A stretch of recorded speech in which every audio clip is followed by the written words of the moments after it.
I'm impressed. Everybody's out early. Thank you for, if you were here yesterday, for coming back. If this is your first day today, I think you're in for a treat. Yesterday was really good. It was fabulous. We led off yesterday with Robert Emmert, and I'm still trying to envision Robert as a rodeo clown, which he told us early on in his career that was one of his jobs. He was fabulous. Somebody told me they didn't know they could laugh so hard at a mental health conference. But Robert was great. Matt Stanford and Dan Moorhead followed Robert, and they're both going to be out here today. And we had a panel of clergy, and that was really, it was just a wonderful experience to hear all of them talk about mental health and their congregations and their communities, and from their own personal experience. And we heard from a panel of veterans and first responders, and to hear about moral trauma and PTSD, and get a much better understanding about what that is. And we finished yesterday with a panel called Breaking the Mold, finding new solutions for mental health care in Bexar County. And it was a fabulous panel, kind of one of those opportunities to bring really some of the most knowledgeable people in the state here to San Antonio to talk about mental health care and how we can improve health care in Bexar County. So today, we're going to have a morning of plenary sessions, and we have some wonderful speakers who are going to talk to us and educate us and inspire us and energize us to action. We're going to have Dan Moorhead, Matt Stanford, Elizabeth Mackingvale, and Kay Warren, and Garnet Coleman. So we've got a really packed morning. We're going to move through things fairly quickly. Then we'll have a lunch time, and we'll give you lunch instructions right at lunch. And then in the afternoon, we have breakout sessions. And we have 5 different sessions, and each session will be repeated 3 times. So you'll have the opportunity to go to 3 different sessions. After our breakout sessions, we'll gather back here for 2 final panels where we can really wrap up what our conversation has been and then move forward into the next steps. Because what we want to do here is begin a conversation. So this morning, we invite you to listen and hear the stories and think about and let things sink in. Sometimes yesterday we said it's kind of like drinking from a fire hose. There's going to be a lot of great stuff coming at you, so let that all just sink in and penetrate. I want to go over a couple housekeeping items just so that you know. We are live streaming the conference today, so if you're watching by live stream, welcome. We're glad you're live streaming with us. We'll also have the conference talks available after the conference on YouTube. So if you go to the conference website, it'll give you links and information about that. Very basic housekeeping, restrooms. If you need to use the restroom, they're on the lower level. So if you go out the back and down the stairs, the restrooms are on the lower level. I think there are some on the upper level too, but they're pretty well marked. And the great news is we have great ushers who can help you find anything you need. We have language interpreters today. And I want to let you know that there may be a gap. We're working on that. There's one time where we may not have that, but we do anticipate having them hopefully all of the day. There will not be language interpreters in each of the sessions and the breakouts, but they will move around so that we cover all of them at one time. So if you're interested in that, check with the staff and we can help you know where they'll be at the appropriate time. You know, it's probably pretty obvious. Carol and I did not do all the work and everything that goes on. And there are 2 people, and let me ask Liz Lutz and Coral Martinez to come out in just a moment. They're both with the Health Collaborative, which is an organization here in Bexar County that represents all the major healthcare organizations in our community. It's community healthcare. And the Health Collaborative has been responsible, along with some of our sponsors, for helping put on this conference. And so I wanted to thank Liz, who's the executive director, and Coral, who has had the brunt of the work these last several months, and who's been wonderful to work with. And I wanted you all to meet them, and let's give them a round of applause.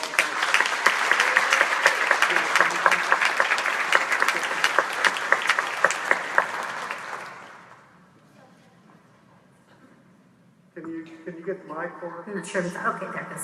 Sorry. Just wanted to say thank you very much for everyone coming out yesterday and today. We are very thrilled to be a part of this conference, and just want to let you know that on behalf of the Board of Directors of the Health Collaborative, that includes Mr. Doug Beach, we look forward to serving you again in the near future. We look forward for things that are to come after this conference, so we encourage you to stay connected. Because I'm sure that after all of this, we'll need a couple days to absorb everything, and then we're going to get some bright ideas, we're going to get some collaboration out there, and we look forward to you guys connecting with us and us connecting back with you on how best we can serve your needs and the needs of our families. Thank you.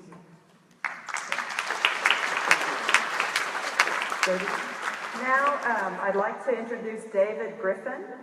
He is the Director of Relational Care at Oak Hills Church, and he's going to begin us, because we're about faith in this conversation, with an invocation. Let us pray. Holy Father, thank you for this time that we come before your throne of grace to bring you glory. Lord, I want to thank you for the National Alliance for Mental Health, Mental Illness. Lord, I just want to thank you for them, Lord, for they are an alliance forged out of a love of people from a hard place. Lord, I just pray you strengthen them with your love as they are your love to others who come out of a hard place. Lord, I want to pray for a special anointed day of our speakers, an anointing beyond their preparation, that they will give us, Lord, your words of encouragement, your words of a greater hope, your words of strength, your words of a direction, a fresh direction that we can go into to bring you greater glory for what we face, Father. In your holy name we pray, Lord Jesus Christ. Amen. Yeah. Thank you, David. Well, we have a speaker, but somebody named Dr. Dan Moorhead. Do you know anything about him, Carol? You know, I know a little bit about him. I'm married to him. So Dan is a psychiatrist in practice in Austin. He's the supervising psychiatrist for the Samaritan Center, Counseling Center. He is a great dad and a great husband.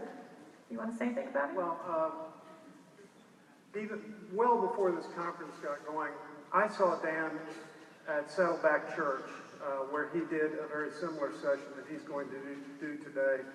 And it was just outstanding. So when Carol and I began talking about this conference, doing this in San Antonio, you know, I think I twisted her arm hard to make sure that Dan was on the program, and Carol was gracious enough to work along with us. So let's welcome Dr. Dan Moorhead.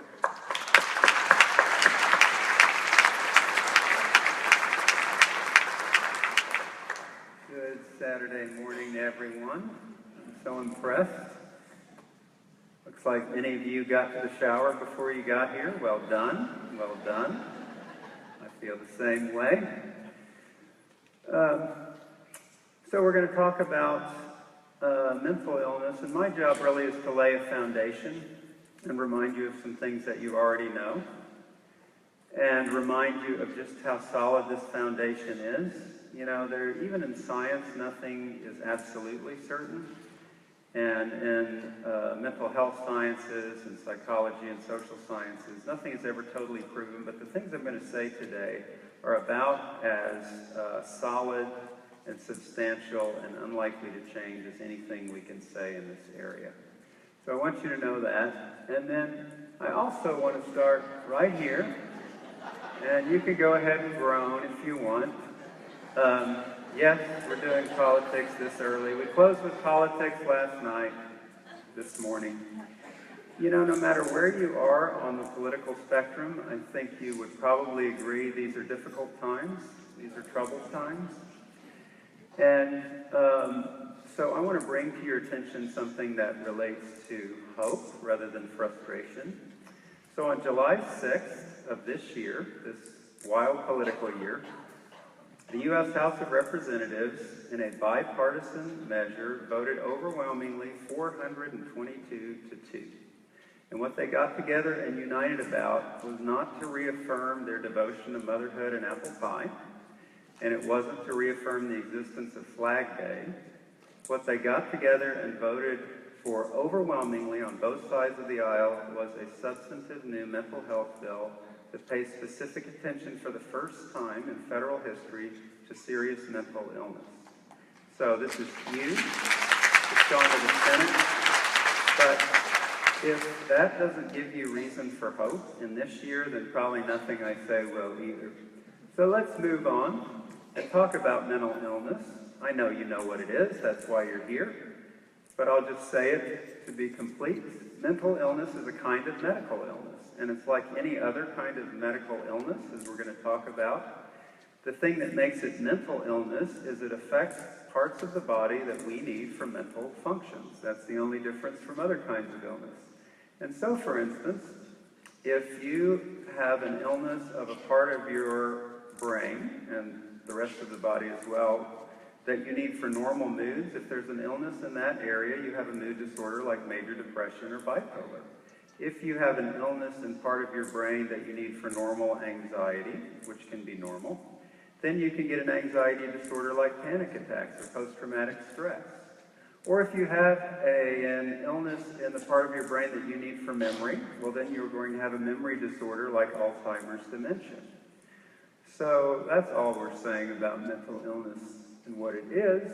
What else do we want to add to that? Well, here's the whole talk. For those of you who may get drowsy because it's early, you're getting it all right now. Mental illness is common, real, it's no one's fault, it's not a spiritual problem, and it's treatable.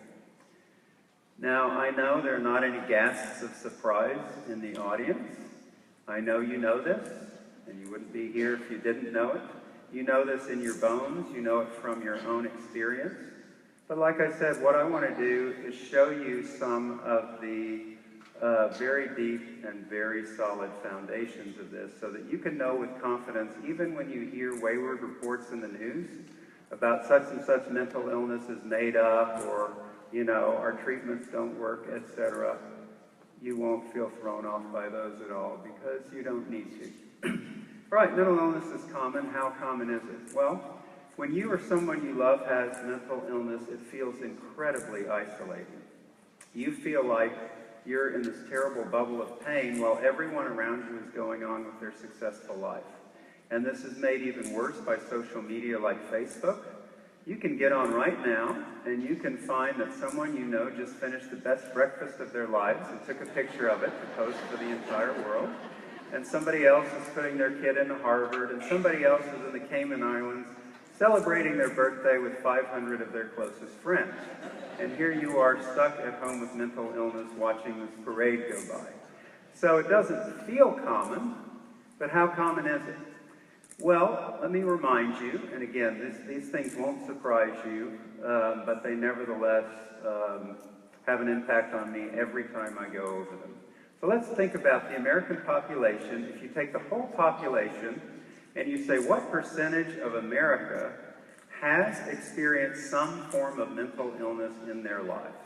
So it could be mild, it could be severe, it could be short-term, it could be long-term, maybe it was years ago or now.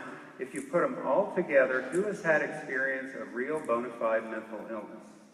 And the surveys, the very well done detailed studies say 46% or thereabouts, just under half of the U.S. population.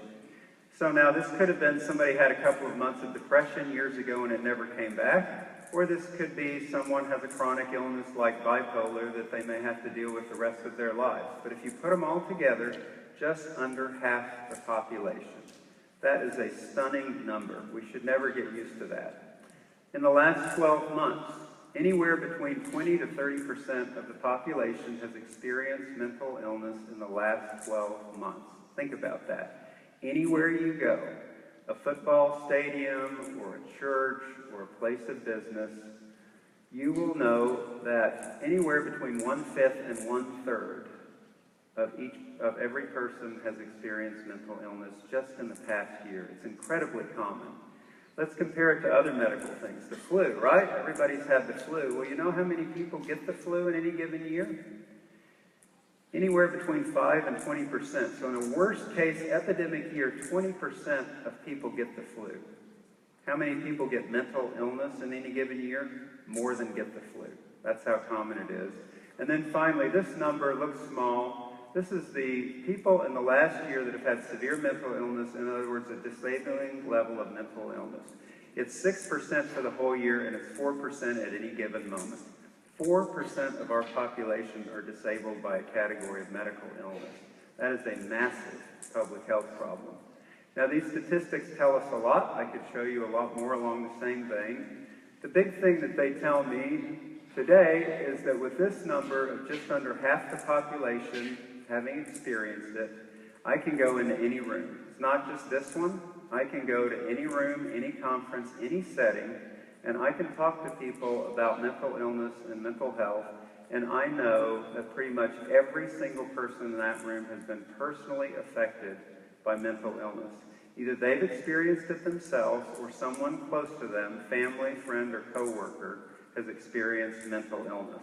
Now, not everyone knows that they've experienced it in themselves or someone close to them, but statistically speaking, it's virtually certain that everyone has. So I look at these numbers and have the thoughts I just told you. Other people look at these numbers and say, well, they can't be true.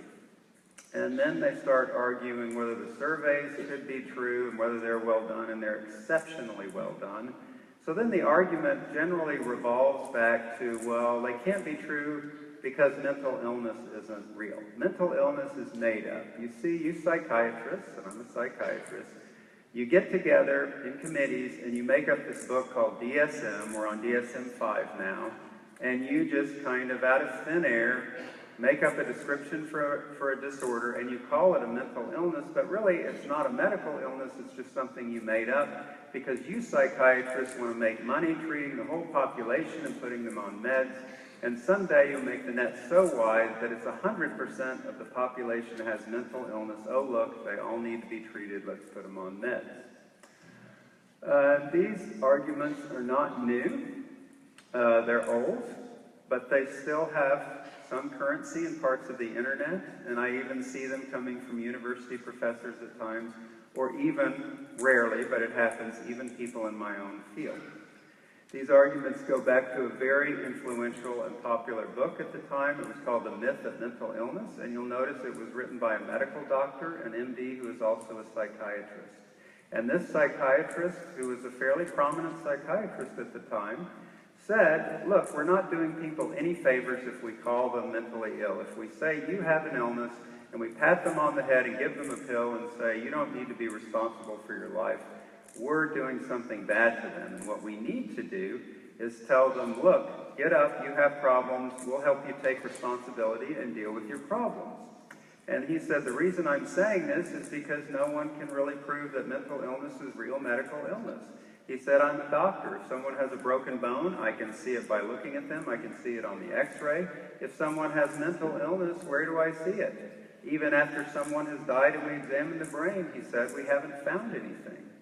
So Dr. Zaz was a powerful writer and had a powerful mind, and many, many people were persuaded. Now, there's a couple of things that you should remember about Dr. Zaz and his book. The first thing you should remember is that when he wrote the book, he was correct. At the time he wrote the book, it was not possible to point to mental illness in the body and brain and show that this is real physical illness. The other thing that you need to remember about Dr. Zaz's book is that it was written in 1960, and 1960 is a long time ago. And many, many things have changed since 1960. We would not think of saying things like this today. And also, if we're informed about brain science, would not think of saying the things Dr. Zaz said in 1960. In 60, he was right. Since then, there's been a scientific revolution of historic proportions. I mean, this will be looked back upon and documented and talked about. There's been an explosion of knowledge about the human brain. So now we can do what Dr. Zaz was not able to do in 1960, but really challenged everyone to do, which is, can we look inside the heads, literally, of people with various mental illnesses and see whether something abnormal is going on in the brain? Is their brain physically working right or not? And the answer, as you all know, is yes, we can do that. I'm going to show you some pictures in a minute. But we don't have just head scan studies, and by the way, there are thousands upon thousands of head scan studies. We have, well, at least hundreds, if not thousands, of genetic studies where we can show down to the level of DNA how the risk of mental illness is passed on from one generation to the other. We have neurotransmitter studies. You've probably heard of dopamine, serotonin, other neurotransmitters that become abnormal in mental illness. We have microscopic studies where we can see that certain nerves are withering and dying in the brain in some types of mental illness. All over the body, did you know that people's hormone system gets thrown out of whack by the major mental illnesses? And also all over the body, our inflammatory system becomes abnormally active in mental illness. So we can show that not only is the brain not working in its normal way, but many parts of the body are not working in their normal way.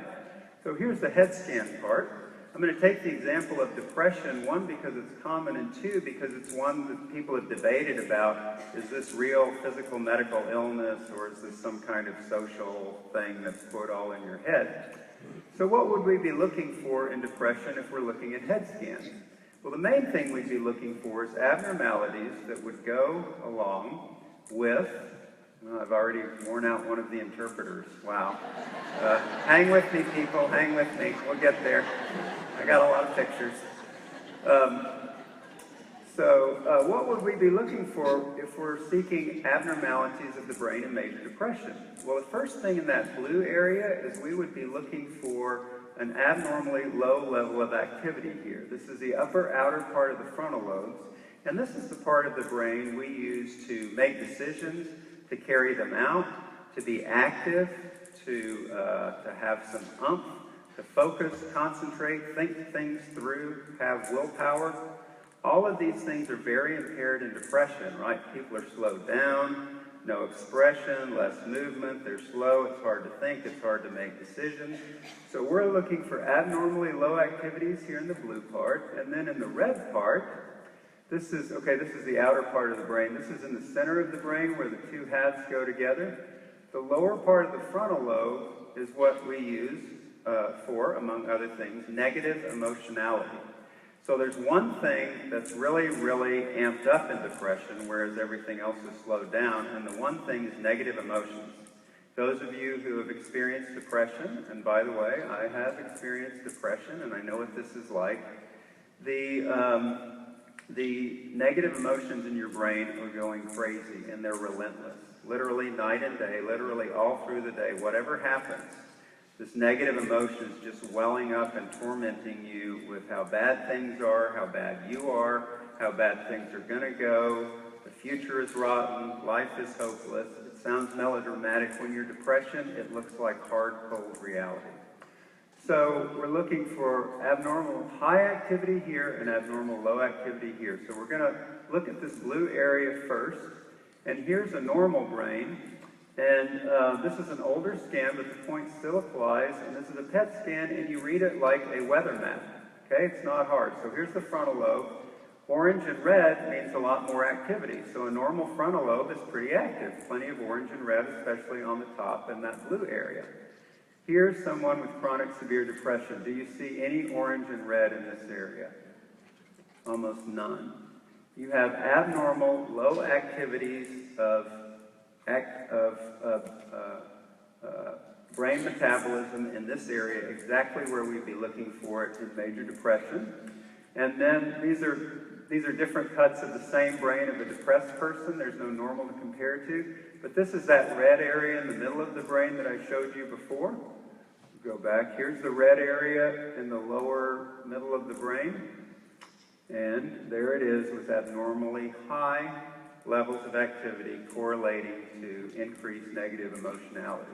And we can do this for every single major mental illness with hundreds of head scan studies. It's very, very complicated, but it's very, very real, and it's beyond debate.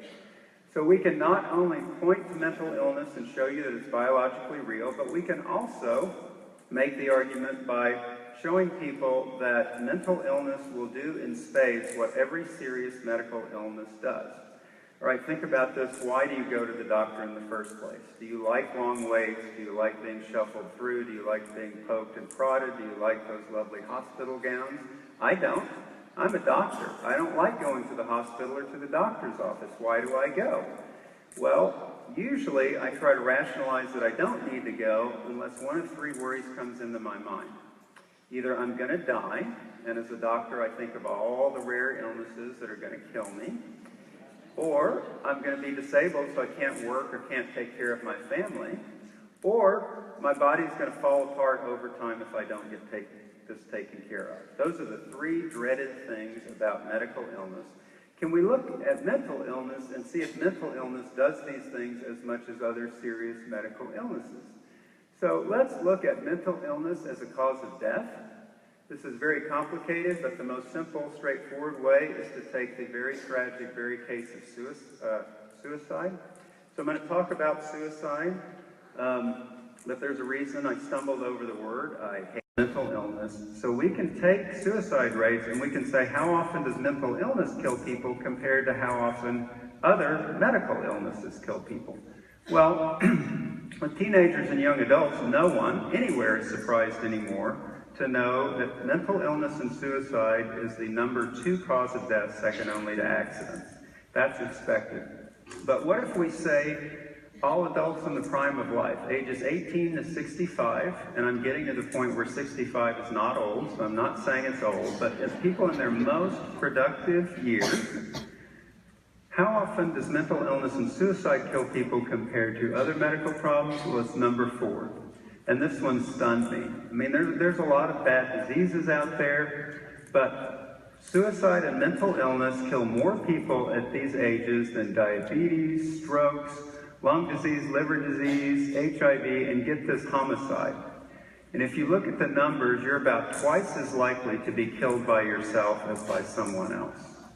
And by the way, these fears about someone with mental illness jumping out of the bushes and killing me, I know rarely this does happen, and so we need to take it seriously. But you know, I looked up the risk of that as you're just going about your business. And with the best studies, and we don't have great studies, but with the best studies worldwide, your chances of going about your business and being killed by someone that you don't know with mental illness are 0.000007%. Not very high. Shouldn't be big on our list of worries. But mental illness as the killer of people who are mentally ill, huge. Even if you take it out to the whole life, where suicide falls to number 10, this is not because suicide rates go down. They're very high in older people. It's just because other diseases start killing people in much greater numbers, including the mental illness that's number 6 on here, which is Alzheimer's disorder. So that's a cause of death. What about as a cause of disability? You already know what I'm going to say. Look at this orange bar. Number 1 on the list for years lost to disability, that's what YLDs mean. Years lost to disability, number 1 is mental and behavioral disorders, mental illness. And this is a U.S. statistic, but the same things apply worldwide. If you break it down to individual illnesses, major depression worldwide is the number 1 cause of years lost to disability, and this is with all medical illnesses using the same scales and evaluative tools that they use for any other kind of medical illness. So mental illness is a huge problem, and it's disabling, mind you, even in countries that don't have a mental health system, that have very few psychiatrists, and there's no disability payments. There's no what's called secondary gain here, where people might just not want to work. Mental illness is incredibly disabling compared to every other kind of serious medical illness. And then finally, what about making your health deteriorate over time so that you go downhill faster and age faster in life? Well, some very smart people, I don't know, maybe 12 years ago or so, started doing studies. And they started with the most severe cases of mental illness, and they said serious disabling mental illness of people who are seen in mental health centers. And these people typically do have some of the worst cases of mental illness. They found that, just like the sign says, people with the most severe forms of mental illness die an average of 25 years earlier. And suicide rates are high, but most of that is not suicide. It's other medical causes. Even if you take all cases of mental illness, mild, moderate, severe, all types of mental illness, over 200 studies worldwide, and that's growing. On average, mental illness decreases the lifespan by 10 years and doubles the risk of dying at any given time period. And that is suicide, but it's not just suicide. Here are a couple of examples with good old major depression. If you have a heart attack, and then on top of that you get depressed, your chances of dying of the heart attack have doubled because of the depression. Why? Because depression affects your heart, not just metaphorically, but literally and physically. Diabetes. If you get chronic depression, your risk of diabetes goes up by 38% from having depression. I said mental illness affects hormone systems and throws them off, and this is one way. Now, if you have depression or any other mental illness, however severe, I am not saying that you are doomed. I'm not saying you're going to an early grave. I'm not saying your body's going to deteriorate faster. However, if you don't get treatment and you do other things that are not so good for your health, then the picture can look pretty grim. So mental illness is medically very, very serious. Some people have even calculated that depression may be as bad for your physical health as smoking over the long run. It's big. Can we say that depression is all in your head, or that other mental illnesses are all in your head and they're not real medical illnesses like Dr. Zaz said way back in 1960? No, I just think people haven't always gotten the memo. It's not really scientifically even debatable anymore about the reality of mental illness. So let me summarize. It's common, it's real, it's disabling, it's deadly, it's hard on your body as well as your brain. It takes years off your life. Are you inspired? Are you energized? Are you ready to go out and take on mental illness in your community? It would get anybody down. So the rest of my time that I have together with you in this part of the conversation is going to be devoted to things that I think are positive in regard to mental illness and mental health. And I want you to know that I do this all day, every day. I see people and talk about their lives and their mental illness with them. And I am inspired and uplifted every day. So for me, as tragic as some of the illnesses are and as severe as they are, and believe me, you know they are, this picture is overall not grim to me. It's incredibly hopeful. So is there anything, as we look in the mirror of mental illness, to help us smile as we look at ourselves and think that the future might be a little brighter than it first appeared? Well, I'm going to highlight three, but others will highlight more as we go through today. Mental illness is nobody's fault, it's not a spiritual problem, and it's treatable. Now, why am I spending time on the fact that mental illness is nobody's fault? And why am I saying that's good news? Well, personally, I think it's just human nature. Somehow we're wired that when something bad happens, what's the first thing we do? Fix the problem? Understand the problem? No. Right. The first thing we do is we look for who to blame. And people start maneuvering, and you can see this in politics every single day. Something bad just happened, and people are maneuvering to blame someone else, and we don't even know what happened. And if you've been at work and something goes wrong, and I have, the same thing happens, families, churches, it's human nature. Maybe dogs do it too, I don't know. It's just so common, and mental health professionals are not above everybody else in this or any other regard. So in mental health, we have done our share of blaming people unfairly. We just have to have somebody to blame, don't we?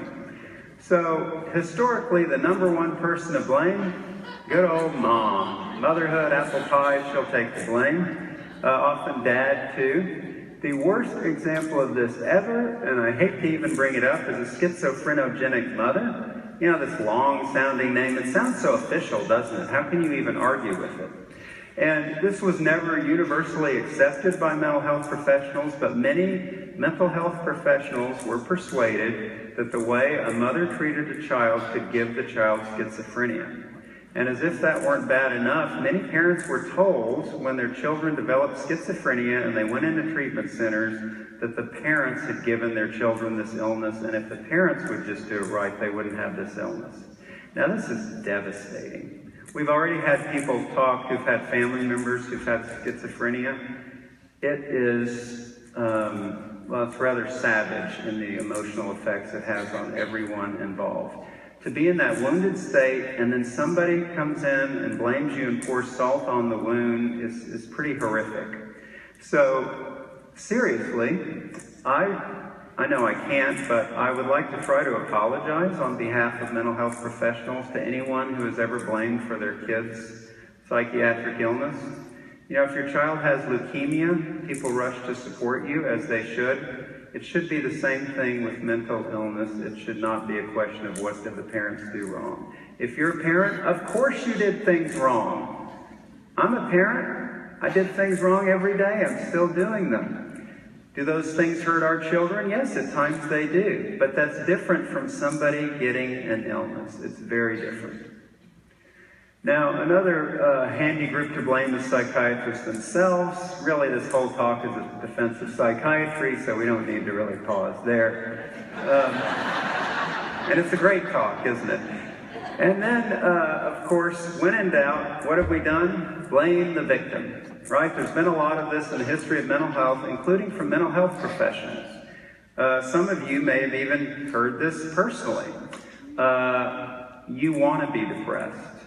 You want to be sick. Why don't you just stop feeling sorry for yourself and try to help someone else? Just get up off your rear end and do something.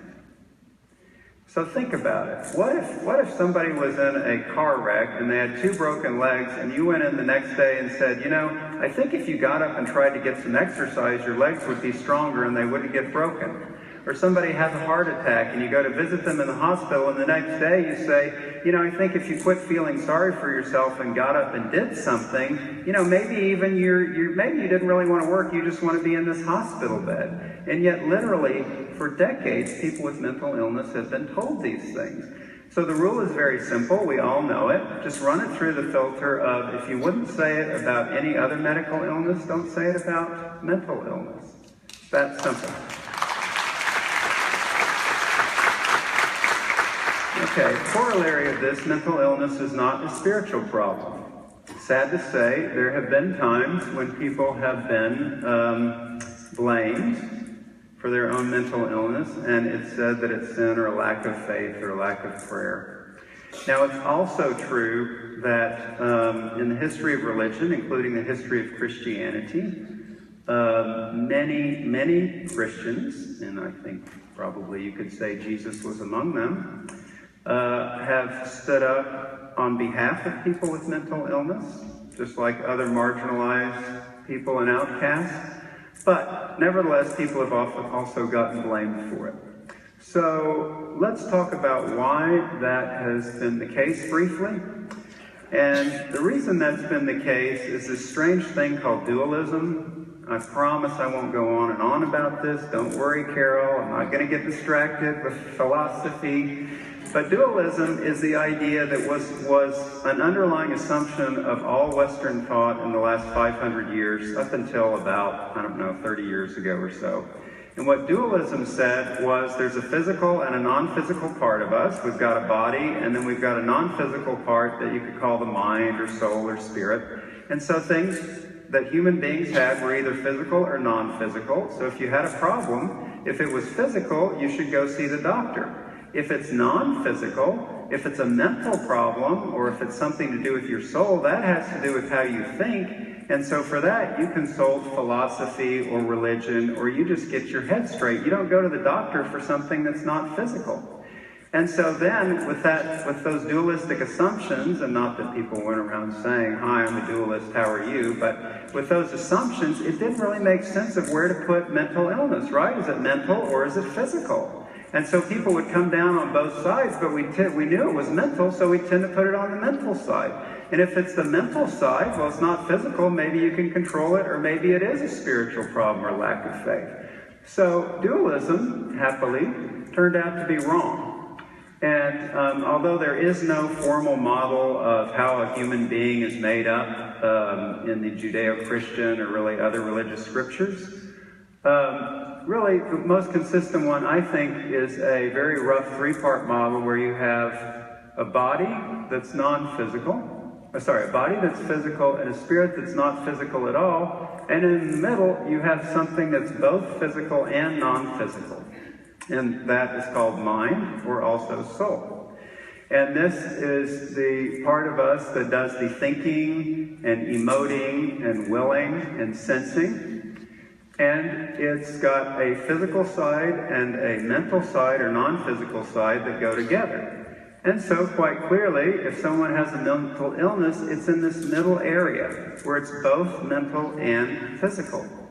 And you know, this is not only, I think, most consistent with our scriptures, but it's also most consistent with neuroscience. Neuroscience calls this the body-mind problem, or the mind-brain problem.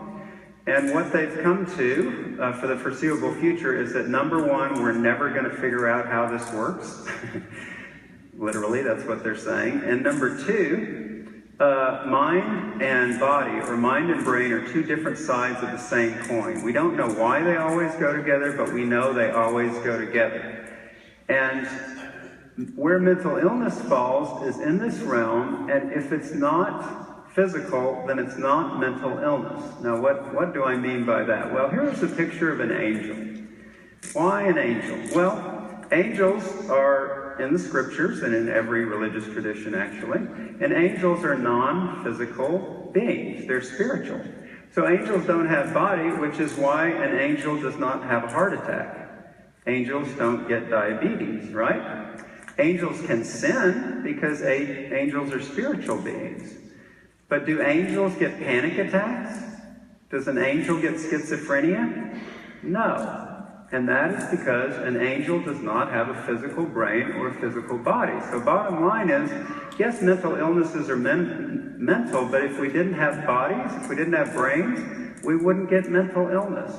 Something physical has to break down on the level of the brain and the rest of the body, otherwise mental illness wouldn't exist. All right, so last of all, mental illness is treatable. This is a really wonderful one for me, and I think it's very relevant to all of us, and even me, especially those of us that are in the trenches. And it can be very discouraging because if you are dealing with people who are having problems, the people you see the most are the people that are having the most problems, by definition. And the people getting well and doing better you might never hear from. It's also a good reminder because on one hand, I am proud to say that virtually every physician, every doctor I meet of every specialty now knows what mental illness is. They really get mental illness, and it's real, and it's legitimate, and it's not the patient's fault. But on the other hand, I still get occasionally from doctors in other specialties this idea that, wow, I could never be a psychiatrist. Well, why not? Well, I just couldn't take it, people coming back over and over and never getting better. I'm a doctor, I got to do something and really fix people. So let's take a look at how true that assumption is. Well, it's partly true because there are different kinds of medical problems, and some of them are acute, which means by definition they're short-lived. And these short-lived problems are the ones that make doctors feel good. Okay, somebody comes in with a broken leg, we set it and put it in a cast. We doctors feel great about ourselves.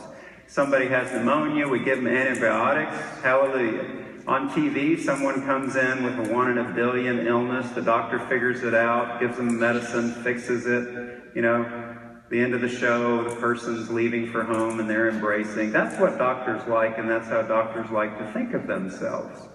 But how much is this true? Well, it's true for a certain class of illnesses called acute illnesses, right? If you have the flu, you're not going to still have the flu 6 months later. It starts and it ends rather quickly. If you have a broken leg, even if you never went to the hospital, which I cannot imagine doing, but even if you never went in to get treatment, your leg is not going to be broken in 6 months. And now it might heal in a mangled fashion, but it's not going to be broken. There's a rather morbid saying in medical training, well, there's a lot of morbid sayings in medical training, but this one is, all bleeding stops eventually. And the idea is that either we're going to treat it successfully, or the person, sadly, may not make it. And that's an acute illness. Fine. Those are short-lived, whether we successfully treat them or not. But what about chronic illnesses? These are illnesses that just go on indefinitely, and usually we don't have a cure. So a chronic illness is like arthritis. Do we have a cure for that? No. Do we have a cure for heart disease? No. Do we have a cure for diabetes, high blood pressure, migraine headaches, multiple sclerosis, on and on? We don't have a cure for any of these. HIV? No. But we have good treatments for all of them, and that's exactly the boat we're in with mental illness. We do not have cures for mental illness. Now, some people have, say, a little depression, they get better and it never comes back. But for most people, it's chronic or potentially chronic.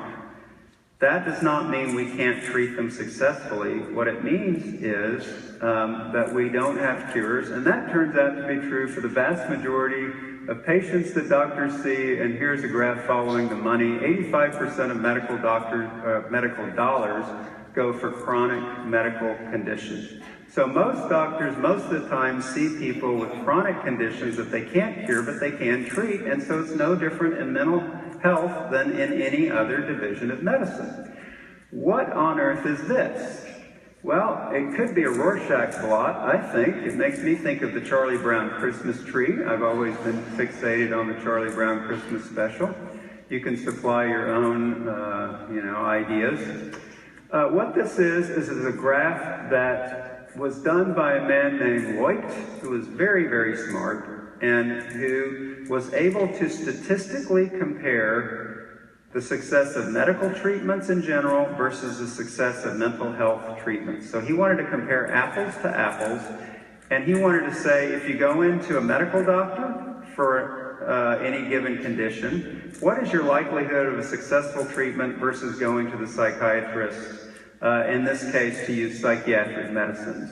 And as I'll talk about, we have much more than medicines as treatment options. But this one was comparing medicines because the researcher wanted to compare apples to apples. So this graph only has one scale, which is up and down. So the side to side doesn't matter so much. The dots toward the top are really effective treatments, and the dots toward the bottom are not effective treatments, and you see that most of them are in the middle. What does this mean? Well, these white dots, these are general medical illnesses. So these are studies like a medicine for migraines, a medicine for, like we're good at treating gastric ulcers, that might be up here somewhere. Migraines, we're not good at treating them, so there's studies for migraine medicines that may be down here. And things like, I don't know, high blood pressure, high cholesterol, diabetes might be more in the middle. So these white dots, and stick with me, this is worth it, believe it or not. The white dots are medical problems rated on a scale of how effective is the treatment, and the blue dots are things in psychiatry like depression, schizophrenia, bipolar disorder, anxiety. So up here around 1 or above on the scale, you're looking at a very effective treatment, possibly a cure. Down here, close to 0, you're getting pretty ineffective, and the negative treatment probably gives you side effects and very little help. If you average all this out mathematically, and he took hundreds and hundreds of studies of the most common medical problems, you get an efficacy number of between 0.4 and 0.5. And by the way, he didn't make this up. The scale is used in medical research all the time. So if you go into a primary care doctor, say, for an average medical problem, and you get an average treatment, it's going to be between 0.4 and 0.5.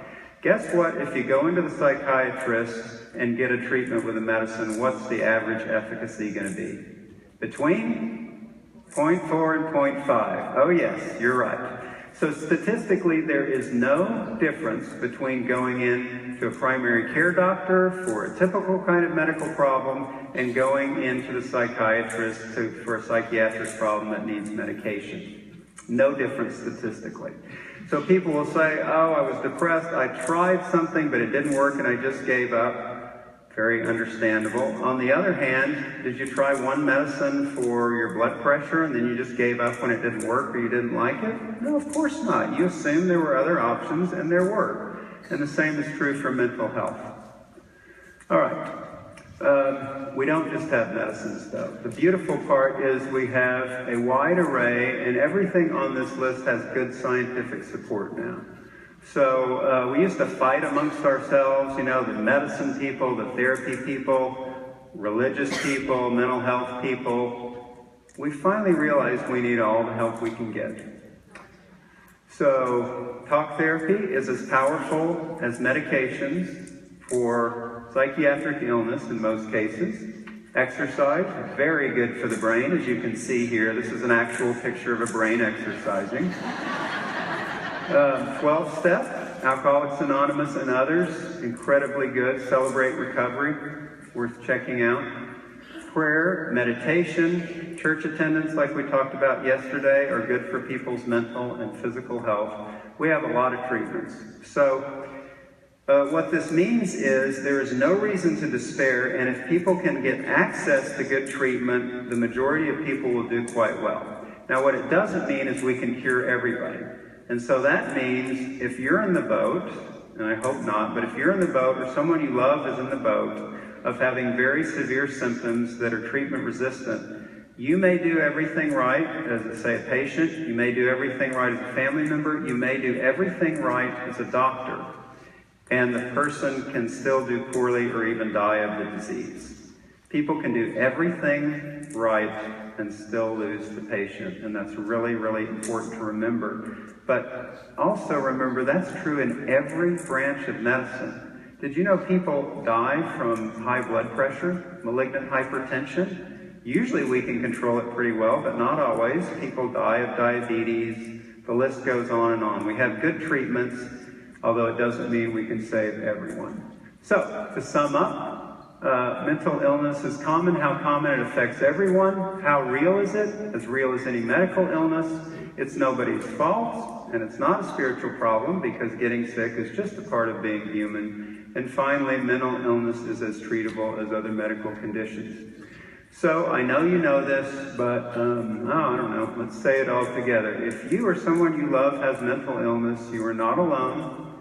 You are not making this up. You are not to blame, and you are not doomed. There is help.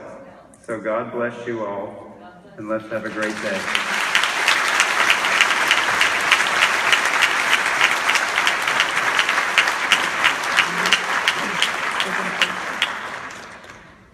Carol, he was good. Not too bad.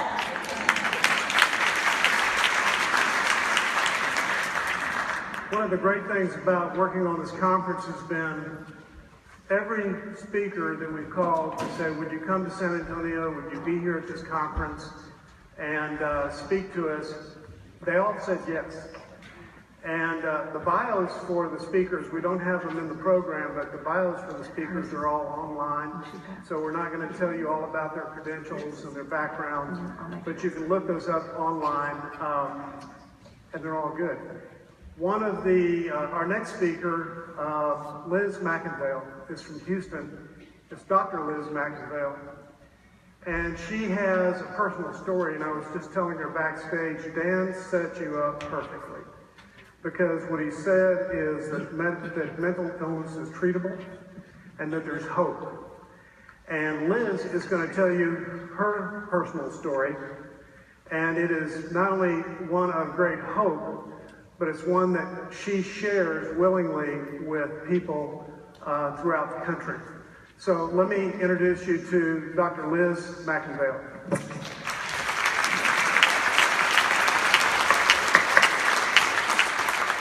Thank you. It's so exciting to be here and see so many people caring and interested in learning more about mental health treatment, and most importantly, what it's like to live with a mental illness every day. I have to always start by saying thank you to those of you in the room with a mental illness who are here. I know what it's like every single day to question whether or not we should get out of bed, to wonder if we're going to be able to make it to our appointments or make it to our meetings.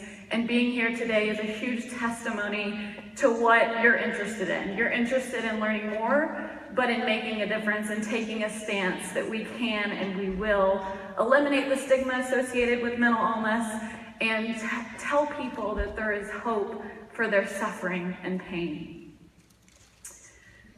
So when I was an adolescent, growing up, I grew up in Houston, Texas, so I'm a native Texan, excited and proud to be that's for sure.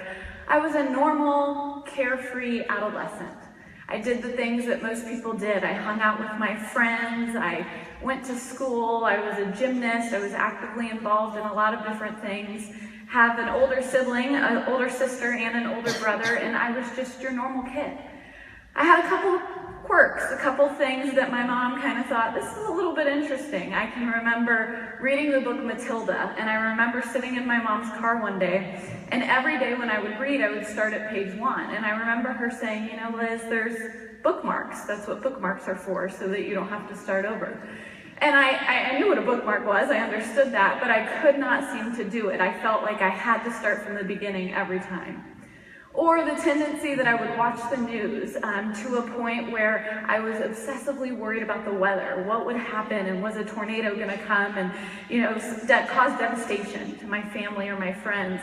And so I would track the weather and tell my mom, you know, there's a tornado warning in Topeka, we need to really not leave the house today. And her response was typically, well, we live in Houston, so we're good. But the reality is that, what was that? Was that my mental illness?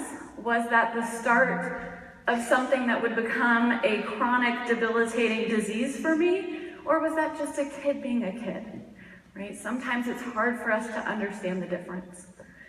What I can tell you, though, is that if you fast forward and we moved to when I was 12, it wasn't a quirk anymore.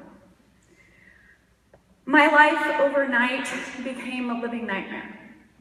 I woke up every day wishing, hoping, praying that it would be my last.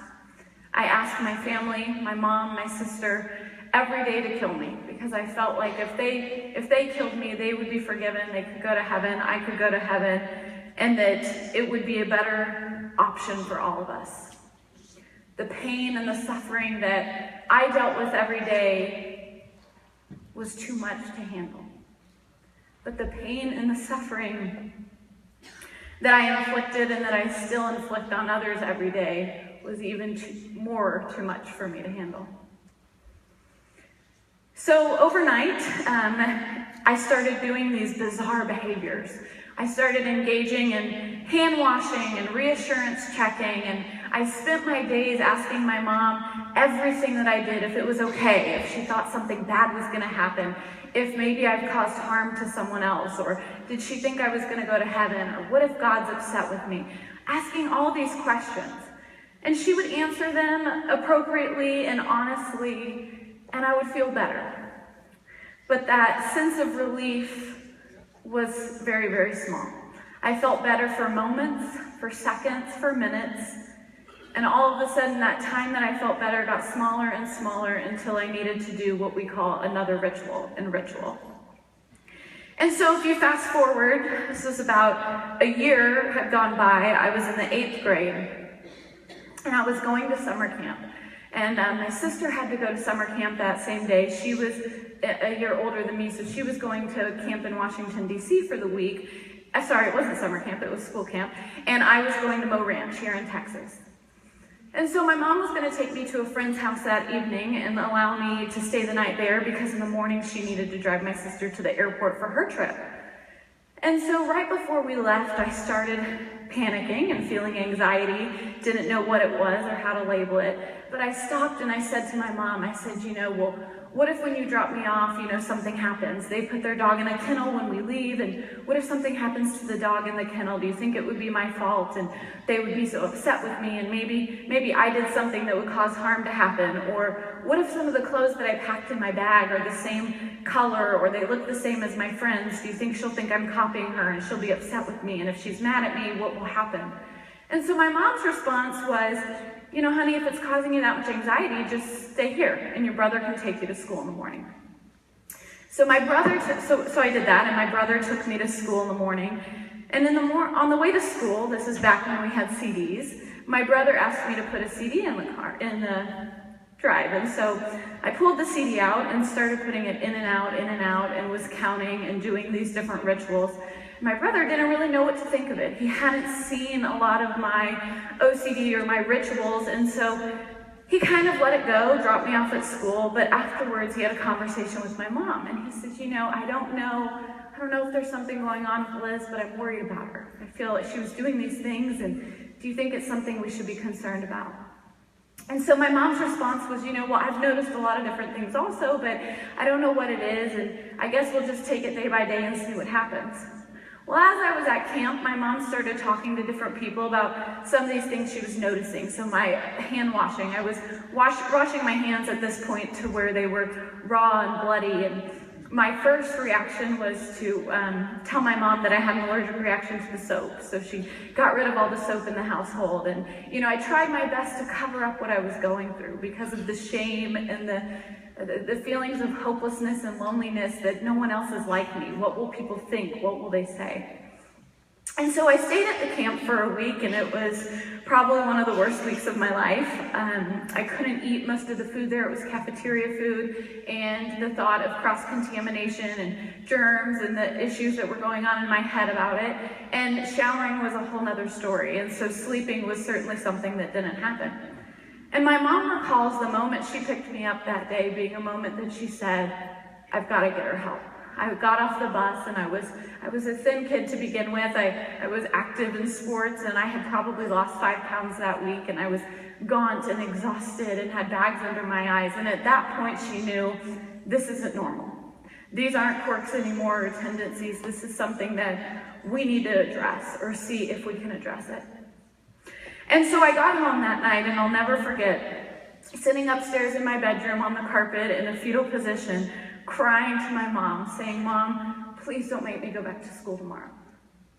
You see, the pain and the suffering of school was every moment of school for me was filled with intrusive thoughts and rituals and hiding. I had to work every day to make sure people didn't notice when I went back and got another paper towel, or when I was stuffing things in my backpack, or when I was having to wash my hands in between, or when I wouldn't walk in a door unless someone else opened it. I tried my best, but it was getting to the point where it was almost impossible to hide these things that I was doing.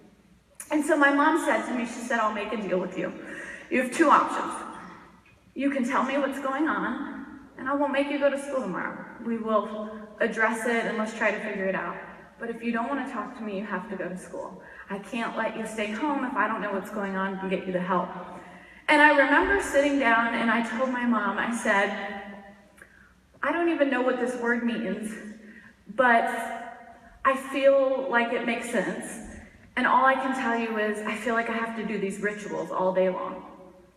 She said, "Well, what do you mean?" And I said, if I get this thought and then I feel really sick and my stomach hurts and I feel like I'm going to throw up, but if I do this ritual, I feel better. All of a sudden I feel this sense of relief and it makes me feel better, and so I keep doing it, and I just feel like I have to do these things or something bad's going to happen." And so our search for help began. So we lived in Houston, 4th biggest city in the nation, biggest medical center in the world, which I'm very proud to be a part of, but I'm also very disappointed when it comes to what happens for people with mental illness, even in a place like Houston.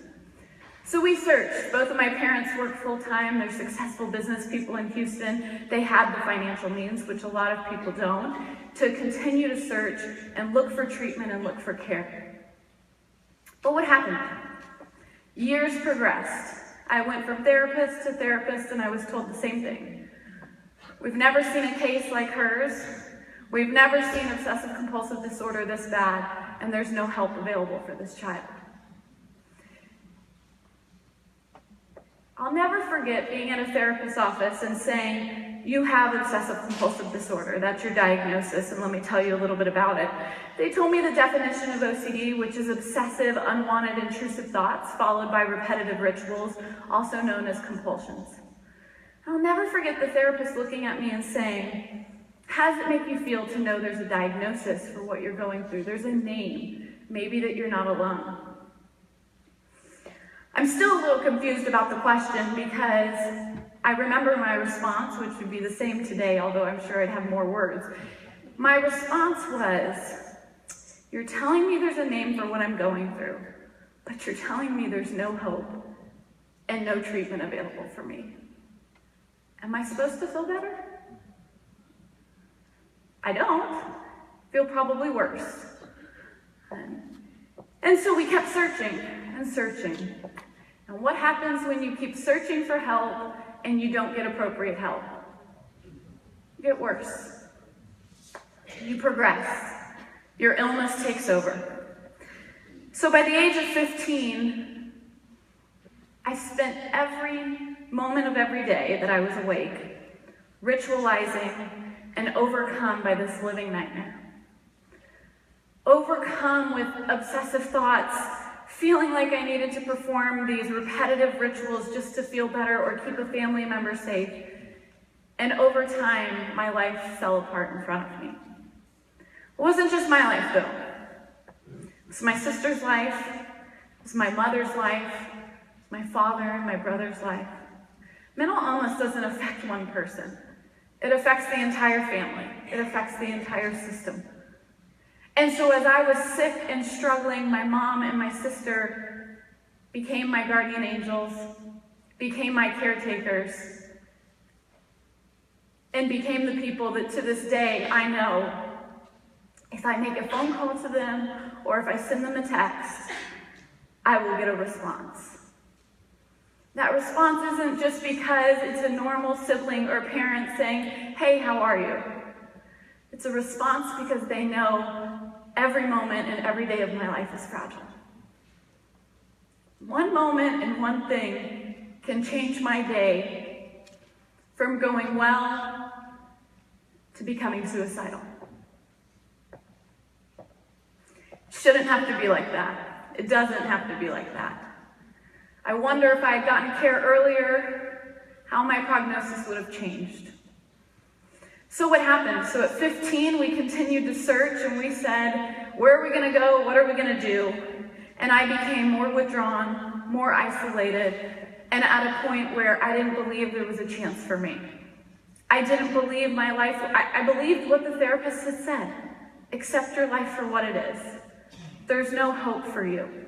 There's no chance. That's what I believed. That's who I thought I was. Thank God I have siblings and parents who didn't buy that. They knew that I was a child of God. They knew that all of us should have a purpose, but more importantly, all of us should have a chance at life. And they were determined to keep going and keep searching until they could find me that chance, whatever that meant. And so on February 5th of 2002, I woke up. I wasn't going to school anymore at this time, and I was sleeping in my sister's bedroom because my room at my house was contaminated. And I woke up and my sister was still there. And I thought, well, this is strange. It's a school day. How come Laura's home? Now, if you know my sister, skipping school wasn't too big of a deal, so there was this part of me that said, okay, that's kind of normal. However, when I walked downstairs, I knew there was a problem. I walked downstairs and my mom and dad were sitting around the kitchen table with quiche. Now, if you know my family, my dad works every day, 7 a.m. to 11 p.m., except Thanksgiving, Christmas, and Easter. It's what he's always done. So for him to be home for breakfast was not normal. If you know my mom, for her to have cooked breakfast, that wasn't normal. And so I thought, oh boy. It was 2 days after my 15th birthday, and I sat down at the table, and they cut right to the chase. They said, Liz, we're going to take you to Menninger today. Menninger is an inpatient residential treatment psychiatric center and treatment facility. They had a treatment center for OCD. I knew what Menninger was because we had had conversations about Menninger. We had talked about the program, and we had talked about what it would be like or what the facilities were like. What I also knew or thought I knew was that I wasn't going. Okay. I knew that, or I felt that, I was a burden to my family. I felt like they woke up every day wishing that they wouldn't have to deal with me. Wishing and praying and hoping that this battle would end. I knew that they really wanted the battle to end for me because it would also end for them, but I didn't think that was possible. So what I thought was that the only way for the battle to really end for them would be to get rid of me. And so I fought and I resisted and I tried to run by foot. It wasn't very successful.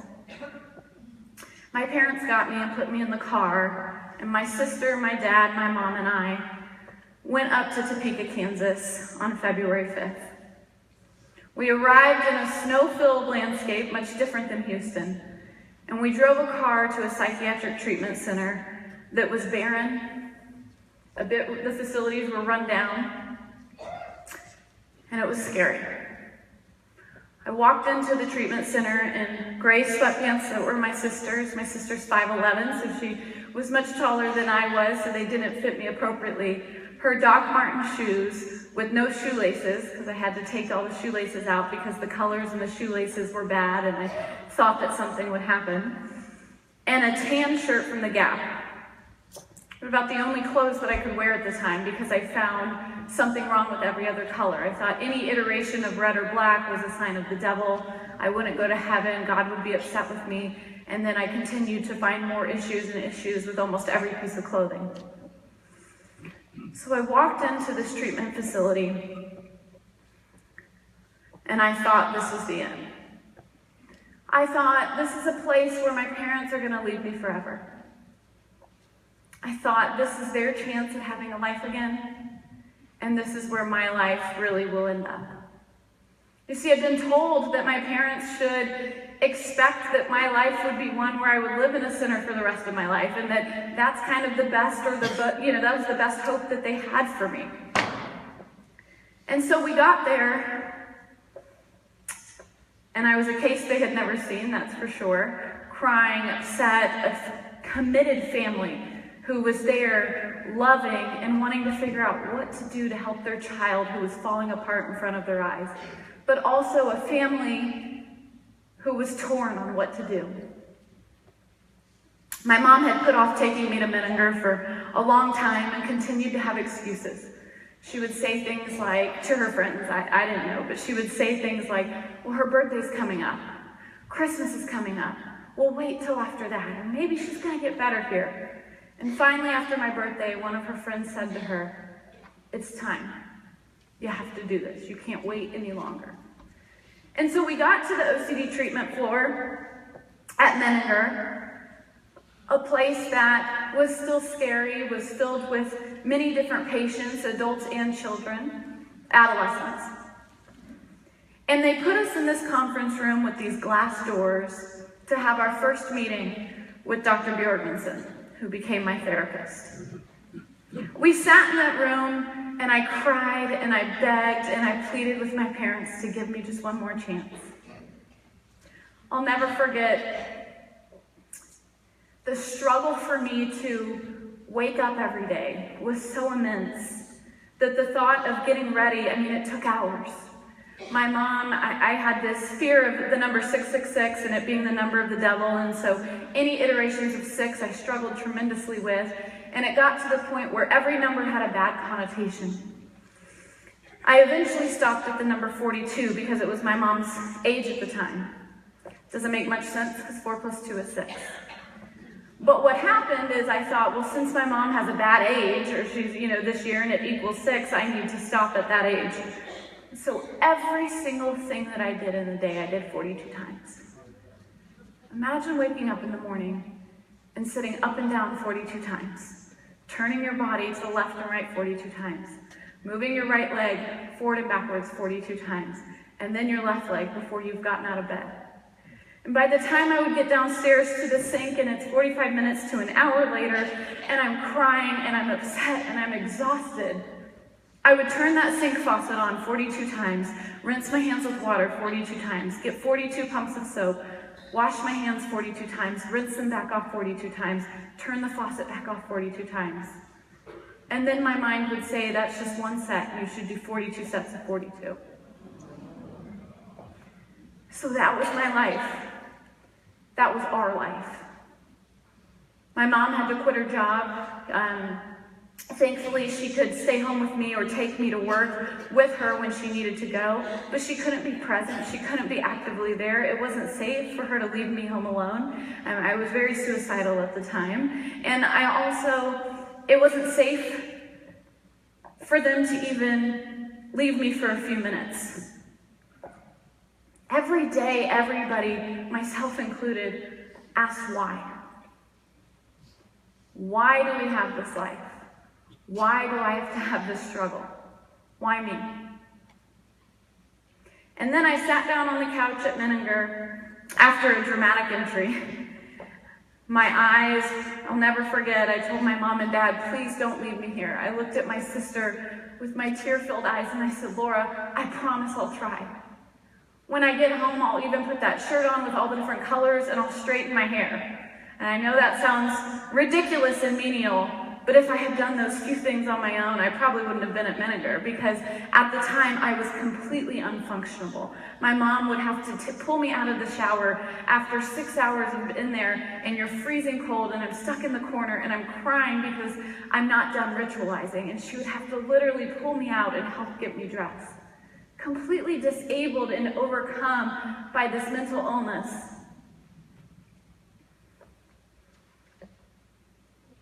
And so I sat down on the couch at Menninger after my parents left. I begged them not to. And my mom looked at me and said, "I promise you're going to get to come home when you're well." My mom never breaks promises, I can give her that. But what I also knew was I didn't think there was a chance at getting well. So I had in my mind pretty clearly I would be in this facility till I was 18. I could check myself out maybe at that time. Who knows what I would do. But then I sat down on the couch next to a girl who would become one of my best friends. And I sat down and she looked at me and all she said was, "It's okay, I cried too." And all of a sudden, that loneliness, the hopelessness started to wash away. Because for the first time I realized I was in a place with other people just like me. Other people who were struggling with mental illness and who also every day found it nearly impossible to wake up.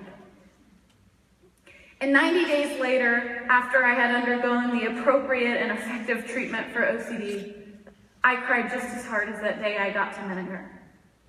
This time I cried because a life had been reborn. A chance at living was possible again for me. When I left Menninger, I was taking 5-minute showers. I was getting dressed on my own. I was functioning. I was having conversations with friends and family. And I got home and I was at a place where I felt like I have a chance at life. Maybe I can graduate high school one day. Something everyone told me was impossible, maybe it was a reality. And I struggled. I got home, I was a teenager, I thought, I've got this under control, I don't need to keep going to treatment, and I relapsed. 2 years later, I found myself struggling more than I was the first time. Because you see, this time I knew there was effective treatment, but what I also didn't understand is this is going to be forever. I realized for the first time that my mental illness isn't curable. It's manageable, but management comes with struggle. When I was young and I was an adolescent, I didn't understand what that meant, and so I really thought, I'm better, I'm going home, I'm a new person.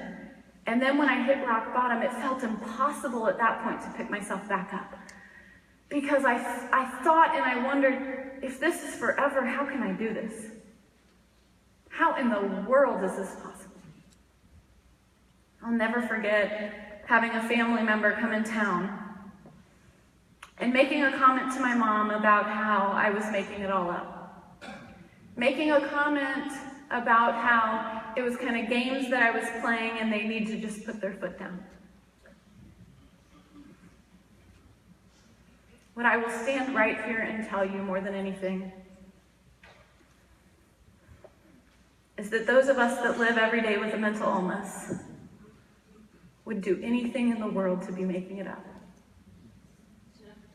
We would do anything in the world for it to be just a nightmare we were going to wake up from. But it's not. The reality is that it's here to stay, and it's something we have to learn to live with. But the good news is that with the appropriate treatment and the appropriate care, there is hope for us. My story shouldn't be an exception. The day I walked across the high school graduation stage was probably the proudest moment of my parents' and my siblings' life. It was an accomplishment that felt impossible. It was a walk that was motivational. But I didn't stop there. I graduated from high school and I struggled every day. I moved in with my sister because I needed to live with somebody who could support me and be there for me, someone who always has and always will be. And I slowly started to figure out who I was. I slowly started to understand that I could manage this devastating chronic illness that had become my life. Didn't mean management was easy, but it meant it was possible. And so I'm going to ask you all, why? Is it really okay to say?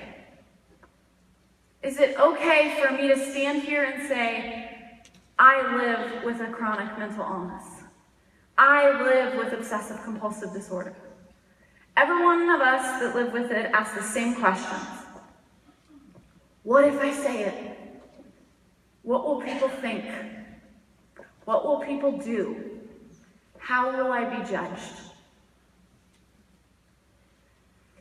25 years ago, cancer wasn't seen on billboards. Pictures of children without hair with oxygen masks was not on posters or pamphlets. It was a hidden secret disease. It wasn't talked about in homes, it was whispered behind closed doors. But what has happened today? When someone's diagnosed with cancer, people are there for them. They're supportive. They write them cards. They take them to their appointments. They sit with them through chemo. When is that going to happen for mental illness? Our time is now. If we don't say, and if we don't speak up, that stigma will increase, and people's understandings will continue to be wrong, misinterpreted, misled, and they won't know that mental illness is just like a medical illness. The brain is no different than the body, and it certainly shouldn't be treated that way. And so I stand before you today saying, what does mental illness look like? It looks like me. My name's Elizabeth, and I have obsessive compulsive disorder. I don't believe God gave me my mental illness. I don't believe He wanted to inflict pain and suffering and struggling on me. But I believe He gave me the opportunity to turn this horrible struggle into an opportunity to help someone else. Mental illness doesn't just look like me. It looks like you. It looks like your brother, your sister, your parent, your coworker, your child. It's time for us to not be afraid to stand up and say, I have a mental illness, or my family member's living with a mental illness. Because if we don't talk, there is no chance for hope. There's no chance for us to get the treatment that we need and to get the empathy and support from people that we love that we need. Those same family members who questioned my illness, I don't think they say that anymore. I think now they understand that mental illness causes real pain and suffering. I also think a lot of them have been afflicted by mental health conditions since my diagnosis. And isn't it remarkable how we can go from not believing something is real to when we're impacted by it, we understand that pain immediately. So I'm going to ask you today, will you commit to change? There's a lot of amazing movements that have been going on in the past 5 years, right? We've seen not in the past 5 years, but we've seen civil rights movements. We've seen movements for populations and marginalized groups and individuals. What I'm telling you today is that this is our time. This is our movement. Because I can promise you, every one of us that lives every day with a mental illness needs it. We need your support. We need your love. I don't stand before you today as somebody who's cured. I don't stand before you today as somebody who doesn't suffer. I'd be lying if I told you I didn't do some rituals in my hotel room before I got here. I would be lying if I told you I haven't had breakdowns in the past weeks to months and that I haven't thought about suicide in the past months to year. It's just not true. But what's true is that I have support and love from people I need it from. I have treatment from professionals who have saved my life. And I have faith. Faith to know that this life is worth living. Faith to know that there is a better day ahead tomorrow. Faith to know that my story might help one other person. And that in and of itself makes my struggle worth it. Thank you very much.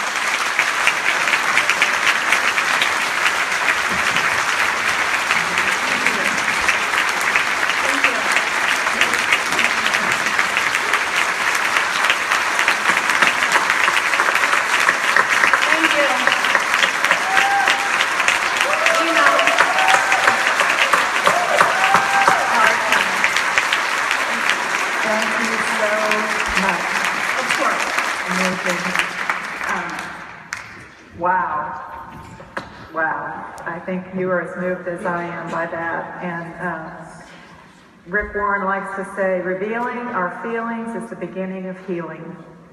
And I think that's a beautiful example of really revealing and being vulnerable to us.